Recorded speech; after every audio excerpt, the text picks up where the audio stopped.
दोस्तों, आज हम लोग सीखेंगे कि किस प्रकार से नंबर ऑफ़ सब सर्किट को डिसाइड किया जाता है और सब सर्किट, चाहे वह पावर सब सर्किट हो या फिर लाइटिंग सब सर्किट हो, और फिर किस प्रकार से हम उसका इलेक्ट्रिकल वायरिंग डायग्राम जो है ड्रॉ कर सकते हैं। ठीक है, हालांकि ये चीज़ आप पहले भी कर चुके हैं, ऑलरेडी आप लोग वायरिंग डायग्राम बनाए हैं, सब सर्किट भी आप लोग डिसाइड किए थे, बट विथ प्रॉपर वे में आप कह सकते हो कि आपके पास सारा एसेसरीज़ दिया हुआ है और फिर उसका मतलब वोल्टेज कैपेसिटी दिया हुआ है, फिर आपको डिसाइड करना है। तो ये नहीं किए थे, तो आज हम लोग क्या है कि देखेंगे, इसके बाद मतलब धीरे धीरे करके आगे बढ़ेंगे कि किस प्रकार से हम किसी भी घर के लिए कह लीजिए या फ्लैट के लिए कह लीजिए या कहीं भी कमर्शियल कॉम्प्लेक्स होगा तो उसके लिए कि हम किस प्रकार से सब सर्किट को डिसाइड करेंगे। ठीक है, तो सबसे पहले आप हेडिंग बना लीजिए, डिसाइडिंग दी नंबर ऑफ सब सर्किट। ठीक है, क्या होगा? डिसाइडिंग दी नंबर ऑफ सब सर्किट। देखिए, ऑलरेडी मैंने आपको पहले ही बता चुका है, मैंने पहले बताया है आपको क्या ऐसा कि जनरली घर में जो है दो टाइप के सब सर्किट यूज़ होंगे।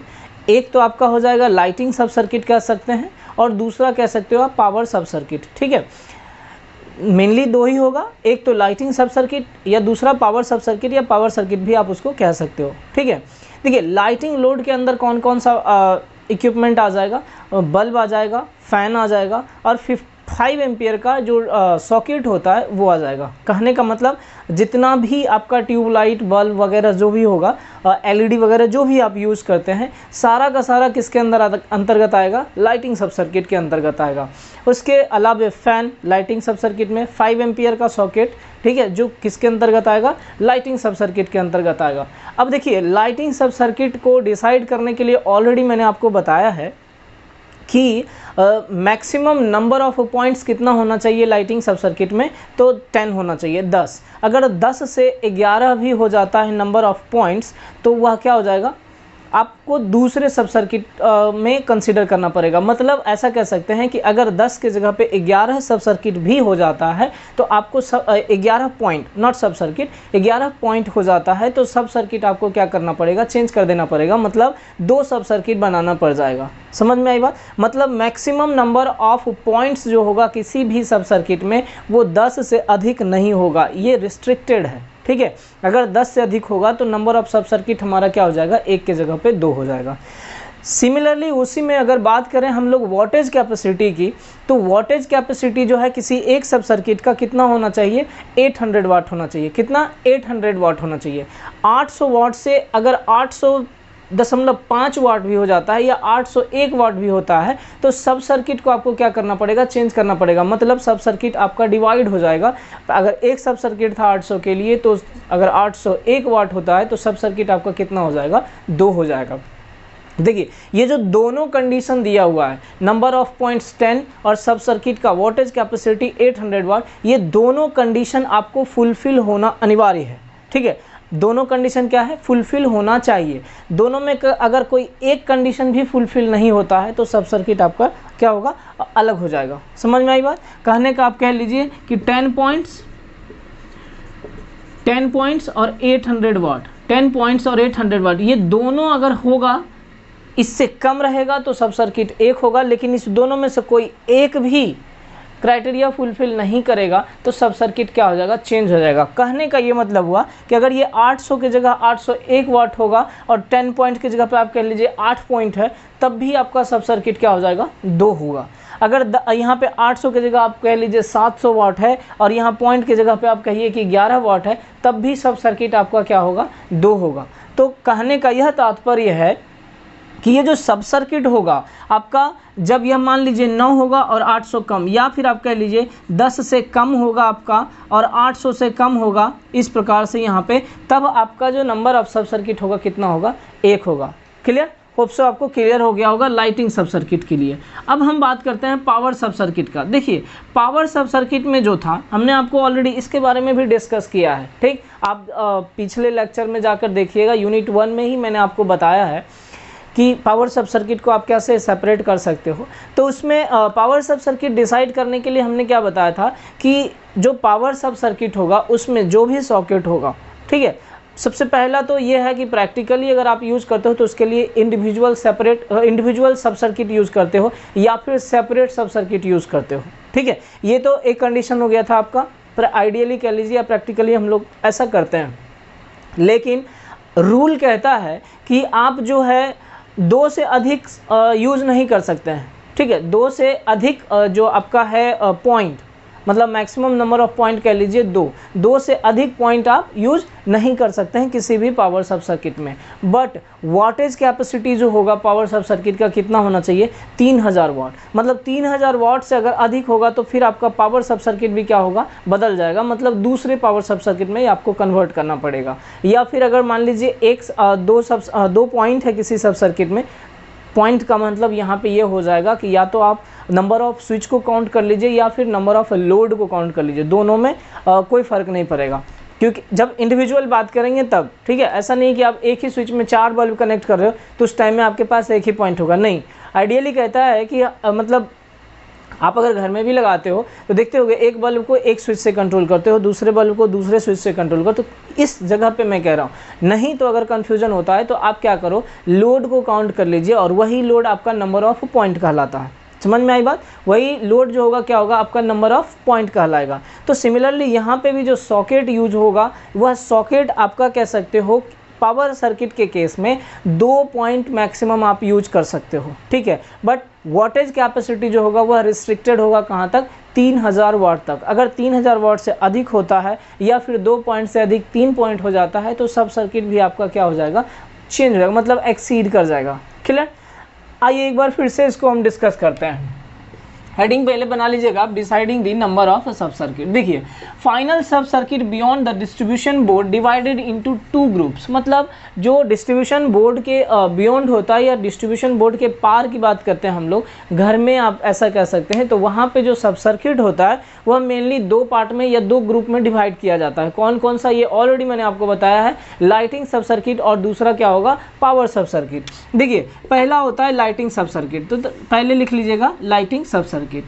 लाइटिंग सब सर्किट में देखिए क्या आएगा, लाइट आएगा, फैन आएगा और 5 एम्पियर का सॉकेट आएगा। तो light, fan and 5 ampere sockets sub circuit with a number of points not exceeding 10 points. इसको मैंने बोला था कि ऑलरेडी आप इसको अंडरलाइन कर लीजिएगा, ये बहुत बार आपके ऑब्जेक्टिव में पूछा हुआ है। तो लाइट हो या फैन हो और 5 एम्पियर का सॉकेट हो, तीनों अगर रहेगा सब सर्किट में कह सकते हैं, या 2 रहेगा या 1 रहेगा, डजेंट मैटर, बट 10 पॉइंट से एक्सीड या नहीं हो सकता है। End voltage capacity should not exceed 800 वाट। 800 वाट से यहाँ पे वोल्टेज कैपेसिटी एक्सीड नहीं करेगा। क्लियर है? तो ये लाइटिंग सब सर्किट डिसाइड करने का एक पहला पॉइंट था कह सकते हैं। दूसरा पॉइंट हम लोग बात करते हैं पावर सब सर्किट। सब circuit of 15 ampere socket. Power सब सर्किट कहने का ये मतलब है जिसमें कि आप हैवी लोड कनेक्ट करते हो। फॉर एन एग्जाम्पल, घर में आप रेफ्रिजरेटर यूज करिएगा, AC यूज करिएगा, गीज़र यूज करिएगा, है ना, इस तरह के हैवी लोडेड आप यूज करते हैं, तो उसके लिए बात करते हैं। मिक्सर यूज़ करेंगे, मोटर जो लगाते हो आप घर में उसका यूज़ करेंगे, तो उन सब के लिए यहाँ पे बात कर रहा हूँ कि 15 एम्पियर का सॉकेट इस्तेमाल किया जाता है। तो जो 15 एम्पियर सॉकेट होगा शुड नॉट एक्सीड 2 पॉइंट्स। इसको भी आप अंडरलाइन कर लीजिए, कितना से एक्सीड नहीं करना चाहिए, 2 पॉइंट से एक्सीड नहीं करना चाहिए, मतलब 2 पॉइंट से अधिक नहीं होना चाहिए। ऑफ 3000 वाट, इसको भी अंडरलाइन कीजिए, ऑफ 3000 वाट। यहाँ पे ये 800 को भी अंडरलाइन कर लीजिएगा, ठीक है, 3000 watt. But practically there is an independent supply sub circuit to each 15 ampere circuit. लेकिन प्रैक्टिकली जब आप घर में करते हैं तो आप ध्यान से देखिएगा, तो वहाँ पे आपको दिखेगा कि एक सब सॉकेट जो बनाए हो आप 15 एम्पियर का जो बोर्ड बनाते हो, उसमें सिर्फ और सिर्फ एक ही 15 एम्पियर का सॉकेट रहता है और उसके साथ एक स्विच भी कनेक्ट रहता है। ऐसा नहीं है कि जो 15 एम्पियर का सॉकेट आप लगा रहे हो वहाँ पे आपको एक ही सॉकेट में आपको 2 बोर्ड मिलेगा। आप देखिएगा, अगर घर में आपके वायरिंग किया होगा तो डेफिनेटली आपको होप्स हो, ऐसा मुझे मतलब ऐसा लग रहा है कि जो वायरिंग किया होगा आपके घर में, तो उसमें आप देखिएगा कि 15 एम्पियर का जो सॉकेट होगा उसमें एक स्विच और एक ही सॉकेट लगा हुआ होगा। क्लियर है? तो यहाँ तक ये क्या था हमारा डिसाइड करने का कि नंबर ऑफ सब सर्किट हम कैसे डिसाइड कर सकते हैं। मेमोराइज कर लीजिए, यहाँ पे 2 पॉइंट बहुत इंपॉर्टेंट है। लाइटिंग सब सर्किट के लिए 10 पॉइंट और 800 वाट। ध्यान में रखिएगा, बहुत बार ये ऑब्जेक्टिव में भी पूछा हुआ है, ठीक है। होप सो कहीं अगर आपको लगता है तो आप लिख लीजिए। और 10 पॉइंट्स और 800 वाट से ज़्यादा एक्सीड नहीं करना चाहिए। But in case of a power सब सर्किट जो number of point should not exceed 2, मतलब 2 पॉइंट्स कह सकते हैं। जो नंबर ऑफ पॉइंट होगा वह 2 पॉइंट से एक्सीड नहीं करना चाहिए। While as the voltage capacity should not exceed from 3000 watt. 3000 watt से कैपेसिटी जो होगा उसका वोल्टेज कैपेसिटी वह एक्सीड नहीं करना चाहिए। क्लियर है यहाँ पे? तो ये था हमारा सब सर्किट डिसाइड करने का। अब एक नोट करके आप एक लिख लीजिए, ठीक है, जो कि आपको रेगुलर यूज़ में मिलेगा। अभी जितना भी हम लोग एस्टिमेटिंग करेंगे या कॉस्टिंग करेंगे, हम लोग एल्युमिनियम कंडक्टर को कंसीडर करके करेंगे, ठीक है। एल्युमिनियम कंडक्टर को कंसीडर करेंगे और उसी एल्युमिनियम कंडक्टर को कंसीडर करके हम लोग घर में जो भी एस्टिमेट करेंगे एल्युमिनियम कंडक्टर को ही कंसीडर करके करेंगे। क्लियर? देखिए, साइज ऑफ अ वायर लिख लीजिए। कहाँ कहाँ पे जनरली जो वायर यूज़ होता है, ये चीज़ की बात मैं कर रहा हूँ कि कितने साइज ऑफ वायर हम लोग यूज़ करते हैं। तो पहला लिखिए for lighting load. Lighting load में आपका फ़ैन आ जाएगा, ट्यूबलाइट आ जाएगा, बल्ब आ जाएगा, 5 एम्पियर का सॉकेट आ जाएगा, ये सारे चीज़ आ जाएंगे, ठीक है। तो फ़ैन, बल्ब, 5 एम्पियर सॉकेट, इसके लिए आप क्या करेंगे ये ध्यान में रखिएगा।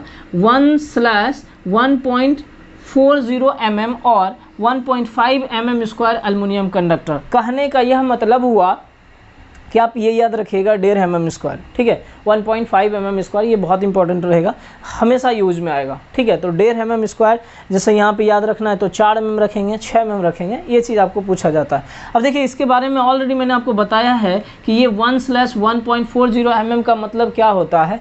मैंने बहुत इसको पहले भी बताया है आपको, ठीक है। इसका ये मतलब होता है कि 1 जो होता है नंबर ऑफ स्ट्रैंड्स होता है, और ये जो क्या होता है 1.40 स्ट्रैंड्स का साइज होता है। कहने का ये मतलब जब आप कॉपर का वायर देखेंगे या एल्युमिनियम का वायर देखेंगे जो कि इंसुलेटेड होगा, जब आप उसका इंसुलेशन हटाएंगे, ठीक है, जो इंसुलेशन दिया हुआ रहता है उस इंसुलेशन को जब आप हटाएंगे तो इंसुलेशन हटाने के बाद आप देखेंगे कि उसमें नंबर ऑफ स्ट्रैंड्स अवेलेबल होगा, ठीक है। बहुत सारा कॉपर वायर रहता है, ठीक, तो उसमें से कोई एक जो होगा उसको हम कहते हैं स्ट्रैंड्स। उसको क्या बोलेंगे? स्ट्रैंड्स। अब उसमें अगर मान लो हो सकता है 6 है या 7 है, काउंट करके देखिएगा एक बार कॉपर वायर को, तो उसमें 6 स्ट्रैंड्स मिलेंगे, 7 स्ट्रैंड्स मिलेंगे।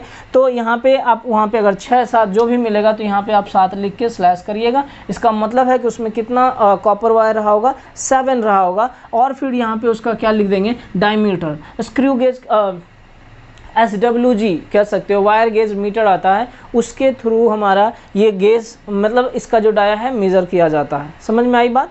तो यहाँ पे ये एल्युमिनियम की बात हम लोग कर रहे हैं, तो नंबर ऑफ स्ट्रैंड्स कितना हो जाएगा? 1, और फिर कह सकते हो उसका डायमीटर कितना होगा? 1.40 mm। तो होप सो ये आपको पता चला, याद रहिएगा, मतलब याद रहेगा आपको कि फ़ैन हो, चाहे ट्यूबलाइट हो, चाहे बल्ब हो, या फिर 5 एम्पियर का सॉकेट हो, तो उसके लिए हमें कितना साइज का वायर यूज करना है? 1.5 mm स्क्वायर कर सकते हैं या 1.5 mm स्क्वायर, और 1/1.40 mm का वायर यूज़ किया जाता है, बट एल्युमिनियम कंडक्टर। अब बात करते हैं for 15 ampere socket in kitchen. अगर किचन में 15 एम्पियर का सॉकेट लगाते हो, तो देखो किचन में हम लोग क्यों लगाएंगे? वहाँ पे या तो मिक्सर वगैरह यूज़ कर सकते हैं या रेफ्रिजरेटर लगा के हम लोग यूज़ कर सकते हैं, तो उन सब के लिए लगाते हैं। तो अगर किचन में आप करते हो तो 15 एम्पियर का सॉकेट लगाते हो, तो उसके लिए 1/1.24 mm और 4 mm स्क्वायर, मतलब 4 mm स्क्वायर।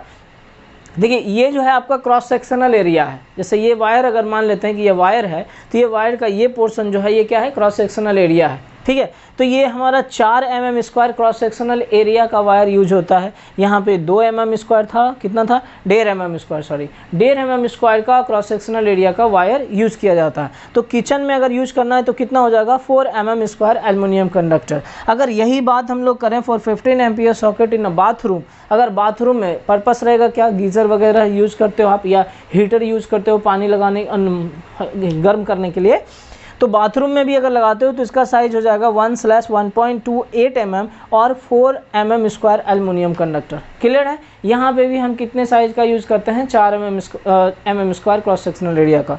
अब बात हम लोग करते हैं for 15 ampere socket in AC। अगर जो घर में आपका एयर कंडीशन लगा रहता है तो उसमें देखिए अलग अलग कैपेसिटी आता है, उसमें भी 1 टन का आएगा, 1.5 टन, 2 टन, इस तरह से हमारा एयर जो AC रहता है, एयर कंडीशनर, उसका कैपेसिटी होता है। तो अगर AC के लिए आपको सॉकेट लगाना है तो उसका साइज़ क्या हो जाएगा 1/2.8 mm और 6 mm स्क्वायर एल्युमिनियम कंडक्टर। अब एक चीज़ ध्यान में रखिएगा कि अगर मान लिया जाए कि यही वाला मतलब 6 mm स्क्वायर का जो साइज़ हम यूज करेंगे, क्या यही वाला साइज़ हम यहाँ नहीं यूज़ कर सकते हैं? हाँ कर सकते हैं, बट थोड़ा सा क्या होगा, कॉस्ट बढ़ेगा। अब कहिएगा सर मुझे कैसे पता चलेगा कि अब AC लगाएंगे हम उसको कि बाथरूम में लगाएंगे कहाँ? तो ये सब तो आपको पता होगा ना सर, कि किचन में लगाना है कि बाथरूम में लगाना है, कहाँ पे सॉकेट लगेगा, उस हिसाब से आपको वायर का साइज़ चेंज करना पड़ेगा। या फिर AC के लिए मान लीजिए कहीं लगाएंगे, हॉल में लगा दिए या बेडरूम में आप लगा रहे हो 5-15 एम्पियर का सॉकेट, तो आपको उसमें क्या यूज़ करोगे, आयरन। अब अगर मान लो 6 mm स्क्वायर का है सॉकेट आप लगाए हो मतलब AC के लिए, तो क्या ऐसा नहीं है कि आप उसमें रेफ्रिजरेटर कनेक्ट नहीं कर सकते? बिल्कुल करोगे, वो वर्क भी करेगा, अच्छा वर्क करेगा। मतलब अगर कम कैपेसिटी का है तो उसमें अधिक कैपेसिटी वाला आप यूज़ नहीं कर सकते हो, लेकिन अधिक कैपेसिटी वाला है तो उसमें कम कैपेसिटी वाला यूज कर सकते हो। समझ में आई बात? तो यही सीन है आपका, ये इसको आप नोट कर लीजिए, ठीक है। इसके आगे और हम देखते हैं कि कुछ स्विचेज है उसका मतलब करंट रेटिंग क्या होगा, वह भी हमें याद रखना होगा। क्लियर? तो अभी पहले इसको आप नोट डाउन कर लीजिए।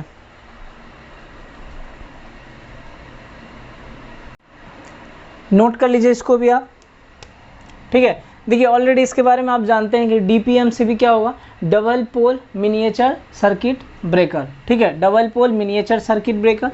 TPNMCB क्या होगा, triple pole with neutral miniature circuit breaker. देखिए ये सब मैंने आपको ऑलरेडी दिखाया था, एक जब एसेसरीज़ का हम लोग वीडियो बनाए थे उसमें ऑलरेडी मैंने आपको बताया था कि कैसा होगा TPMCB या फिर कैसा होगा TPNMCB, कैसा होगा DPIC, कैसा होगा TPIC, ऑलरेडी मैंने आपको बताया भी है और विथ फिगर कह सकते हो कि मैंने एक्सप्लेन भी किया उस चीज़ को, ठीक है।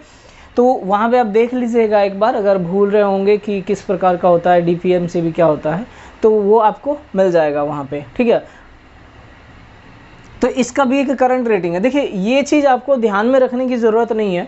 आप कह सकते हो कि जब आप मार्केट जाओगे ख़रीदने के लिए, तो जब हम लोग घर में लोड कैलकुलेशन करेंगे तो लोड कैलकुलेशन करने के बाद कितना करंट आता है उस हिसाब से अगर आप जाके मार्केट में भी बोलोगे तो वहाँ पे आपको उस रेटिंग का अवेलेबल हो जाएगा। तो इसके लिए थोड़ा सा आपको प्रैक्टिकल करना पड़ेगा, कह सकते हो कि मान लेते हैं कि करंट आ रहा है हमारे घर में 20 एम्पियर या 25 एम्पियर, ठीक है, कुछ इस तरह से मेन करंट की बात कर रहा हूँ मैं, आगे बताऊँगा लोड कैलकुलेशन के बाद कि किस प्रकार से हम लोग करंट से और स्विच का डिसाइड करेंगे या वायर साइज ऑफ वायर जो है वह कैसे डिसाइड करेंगे वह भी, ठीक है।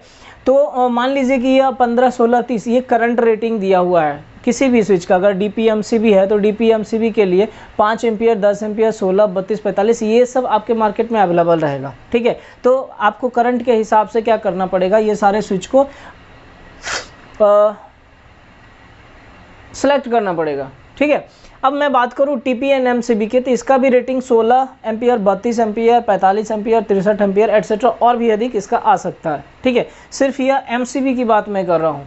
तो ये रेटिंग आपको ऑलरेडी अवेलेबल होगा मार्केट में। आप जाओगे दुकान में तो वहाँ पे आप बोलोगे तो आपको मिल जाएगा। अब बोलोगे सर कि हम ये कैसे कहेंगे वहाँ पे कि कितना एम्पियर है, तो इसके लिए हम लोग को लोड कैलकुलेशन पढ़ना पड़ेगा, जो कि अगले लेक्चर में हम लोग देखेंगे कि लोड कैलकुलेशन कैसे करते हैं और किस प्रकार से हम डिसाइड करेंगे, ठीक है। आगे बताएंगे आपको हम, पहले बस इतना ध्यान रखिएगा कि करंट रेटिंग जो होता है आपका TPNMCB का कितना होगा, 16, 32, 45 और 63 एम्पियर। इसके अलावे भी हो सकता है आगे, जितना हाई आपको ज़रूरत पड़ेगा उतना आपको यूज़ करना पड़ेगा। नेक्स्ट बात करते हैं हम लोग DPIC स्विच का। देखिए DPIC स्विच भी जो होता है ना वह मतलब डबल पोल आयरन क्लैड या ICDP स्विच भी इसको बोल सकते हो, iron clad double pole switch होता है, ठीक है। Just like a changer type का होता है।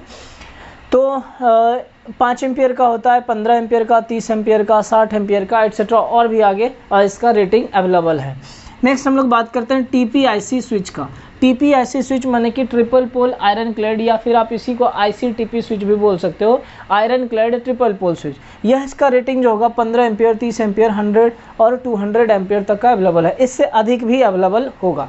तो अब कैसे हम डिसाइड करेंगे कि सर कितना करंट फ्लो करेगा नहीं करेगा, ये सब हम लोग सीखेंगे लोड कैलकुलेशन में। उस वक्त मैं आपको बताऊंगा कि किस रेटिंग का जो स्विच होगा उसे सेलेक्ट करना है, किस रेटिंग का स्विच को सजेस्ट करना है कि हाँ इतना एम्पियर का स्विच लगना चाहिए while doing estimating and costing या while estimating and costing. Clear है?